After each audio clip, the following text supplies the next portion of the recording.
नमस्कार, मैं जितेंद्र शर्मा।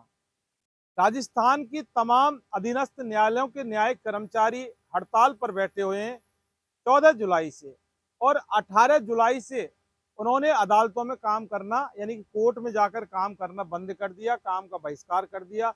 और राजस्थान न्यायिक कर्मचारी संघ के बैनर तले जयपुर के सेशन कोर्ट की पार्किंग में आंदोलन कर रहे हैं, यानी कि धरना दे रहे हैं। लेकिन उनकी भाषा में अगर बोला जाए तो वो उनको उसको सत्याग्रह बोलते हैं। हम लगातार इस मुद्दे की बात कर रहे हैं कि कैडर पुनर्गठन की वो बात करते हैं कि हमें कैडर पुनर्गठन चाहिए, जो कि 2023 से 2025 यानी 3 साल हो गए, लेकिन राज्य सरकार न्यायिक कर्मचारियों के कैडर का पुनर्गठन नहीं कर रही। जबकि और जितने भी डिपार्टमेंट हैं, विभाग हैं, उनके तमाम जो कर्मचारी हैं उनके कैडर का पुनर्गठन कर दिया। तो ऐसे में न्यायिक कर्मचारियों के हिसाब से अगर माना जाए तो उनका सीधा यही कहना है कि हमारे साथ राज्य सरकार सौतेला व्यवहार क्यों कर रही है, दोगला जो रवैया क्यों अपना रही है, दोहरी नीति क्यों अपना रही है। आखिर हमारा गुनाह क्या है, ये न्यायिक कर्मचारियों का कहना है, जो हम लगातार आपको वहां जाकर ग्राउंड रिपोर्ट धरने पर जाकर बताते हैं, दिखाते हैं। लेकिन अब इसके बीच में एक बहुत बड़ा लफड़ा है, वो न्यायिक कर्मचारियों की जिंदगी के अंदर आ गया, यानी कि जो आंदोलन इन्होंने कर रखा है उसके अंदर आ गया। ये सबसे पहले तो ये और बता देते हैं आपको कि ये जो आंदोलन कैडर पुनर्गठन का शुरुआत तो किया था इन्होंने, 5-4 दिन बैठे भी थे, लेकिन ऑपरेशन सिंदूर जब भी चालू कर दिया था तो उसके बाद देश हित में, राष्ट्र हित में इन्होंने वो स्थगित कर दिया था, खत्म नहीं किया था, लेकिन दोबारा से अब फिर उन्होंने चालू कर दिया। तो अब इसमें दिक्कत वाली बात क्या है? आंदोलन का अधिकार है, आंदोलन कर रहे हैं। देखिए, दिक्कत वाली बात इसलिए अब खड़ी हो गई इनके साथ कि एक जो राजस्थान हाईकोर्ट का आदेश है मेरे पास, मैं इसको दिखाऊंगा, जस्टिस मिलॉर्ड अशोक कुमार जैन का। तो ये एसबी क्रिमिनल अपील नंबर 2544/24, और इसके अंदर जो miss suspension of sentence application ये लगी हुई थी, और इसके अंदर इब्रान बनाम स्टेट ऑफ राजस्थान। तो इसमें जस्टिस अशोक कुमार जैन ने आदेश जारी किया था। तो उसके आदेश के आधार पर देखिए, बहुत बड़ा अब जो मुसीबत है वो न्यायिक कर्मचारियों के साथ खड़ी हो गई।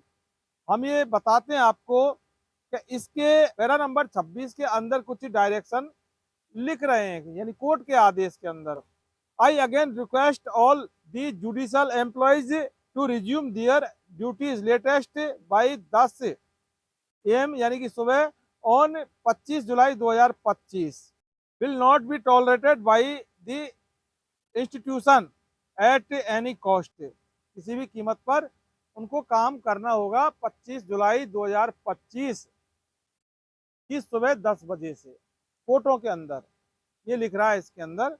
और नंबर दूसरा है 27 नंबर का जो पैरा है, if the employees of district court failed to resume their duties and situations to continue till 28 July 2025, then ESMA can be invoked to maintain discipline and resume the work of the court. और number तीसरी बात यह है कि list होगा, ये जो case है हियरिंग पे 29 जुलाई। तो देखिए, इस आदेश के अंदर दो बातें प्रमुखता से है कि 25 जुलाई को 10 बजे से कोर्ट के अंदर तमाम जो समस्त जो न्यायिक कर्मचारी हैं पूरे राजस्थान के, जिन्होंने इंकलाब जिंदाबाद का जो झंडा गाड़ रखा है, उनको कोर्ट के अंदर काम करना होगा। लेकिन ये बात नहीं मानी। अब उनका जो क्या कहना है वो हम आपको बाद में बताएंगे। नंबर दूसरी बात ये कि अगर 28 तारीख तक न्यायिक कर्मचारी कोर्ट के अंदर अगर नहीं गए काम करने के लिए, तो फिर उनके खिलाफ रेशमा लगा दी जाएगी। रेशमा का मतलब आप जानते हैं, रेशमा क्या होती है। तो अब ऐसे में हालात ये ऐसे बन गए, एक तरफ जहां हाईकोर्ट के सम्मान में न्यायिक कर्मचारी मैदान में अपना स्लोगन दे रहे हैं वो लोग न्यायिक कर्मचारी, तो ऐसे में इस आदेश का सम्मान किस तरह से वो कर रहे हैं। 25 जुलाई को नहीं जाकर क्या उन्होंने राजस्थान हाईकोर्ट के आदेश का अपमान किया? तो इसके बारे में उनका यही कहना है कि हम सम्मान कर रहे हैं, लेकिन हमारे पास संवैधानिक अधिकार भी है कि कोई भी आदेश से अगर व्यथित होता है, कोई आदेश अगर किसी को मंजूर नहीं होता है, तो फिर आदेश के अगेंस्ट में अपर कोर्ट में जाने का अधिकार है। वो संविधान यानी बाबा साहब भीमराव अम्बेडकर के संविधान ने दिया है और उसी संविधान से न्यायपालिका चलती है। तो ऐसे में उन्होंने जो गली निकाली वो ये निकाली। लेकिन अब रेशमा की बात की जाए तो फिर वो 28 तारीख को तय हो पाएगा किस तरह से रेशमा लगेगी और किस तरह से रेशमा नहीं लगेगी। लेकिन इतना जरूर है कि जस्टिस अशोक कुमार जैन का जो आदेश है, इसके आदेश की पालना न्यायिक कर्मचारियों ने तो नहीं की। अब बात कर लेते हैं कि कैडर पुनर्गठन तो नहीं हुआ, कब होगा ये बात की बात है। लेकिन जनता, आम जनता और पक्षकारान जो परेशान हो रहे हैं उनका क्या। तमाम अदालतों में आम जनता के हजारों केस प्रत्येक दिन लगते हैं।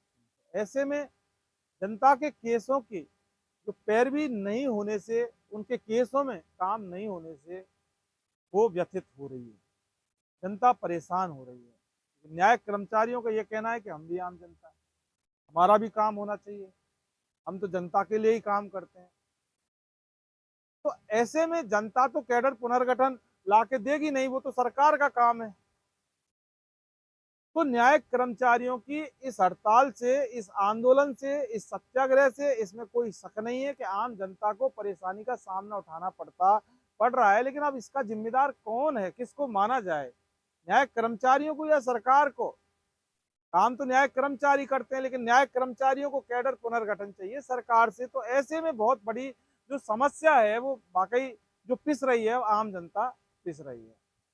न्यायिक कर्मचारी अपना हक अधिकार, जो जस्टिस के लिए बैठे हैं, इंसाफ न्याय के लिए बैठे हैं, कैडर पुनर्गठन उनको चाहिए, उनका यही कहना है कि सबको मिल गया, हमें क्यों नहीं। लेकिन अब जनता क्या करे, इस सवाल का जवाब किसके पास है।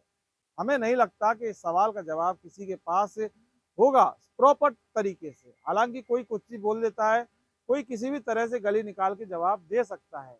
लेकिन क्या अब भजनलाल सरकार से ही पूछा जाए, कि भजनलाल सरकार ही खुद मुख्यमंत्री राजस्थान के इस सवाल का जवाब दे सकते हैं कि जो जनता परेशान हो रही है उसका जिम्मेदार किसको माना जाए।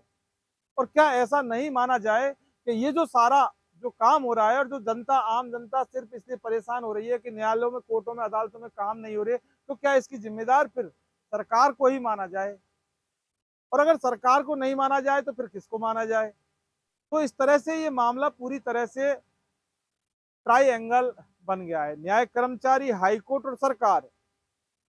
लेकिन अब इस सिस्टम के अंदर जो जनता की पीड़ा है उसका निदान कौन करेगा, जनता की समस्या का समाधान कौन करेगा, जनता के केसों की पैरवी अब कैसे होगी, जनता के केसों का निस्तारण अब कैसे होगा।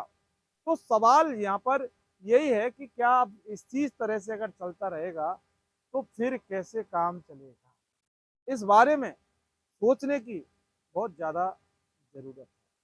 फिलहाल के लिए बस इतना ही। इन्वेस्टिगेशन मीडिया को आप ज्यादा से ज्यादा सब्सक्राइब कीजिए और हमारे इन्वेस्टिगेशन मीडिया चैनल को फेसबुक पर भी आप फॉलो कर सकते हैं, इन्वेस्टिगेशन मीडिया नाम से ही बना हुआ है। इस वीडियो को ज़्यादा से ज़्यादा इसलिए शेयर कीजिए क्योंकि आम जनता तक ये जो चल रहा है सब कुछ, कैडर पुनर्गठन, न्याय कर्मचारियों की हड़ताल, ये मैसेज जा सके, तो जनता को पता लगना चाहिए कि आखिर न्यायालयों में, अदालतों में काम क्यों नहीं हो रहा। क्योंकि जो न्यायिक कर्मचारी हैं वो हड़ताल पर बैठे हैं, और हड़ताल पर क्यों बैठे हैं, आंदोलन क्यों कर रहे हैं, वो कैडर पुनर्गठन लेने के लिए कर रहे हैं। कैडर पुनर्गठन किससे चाहिए,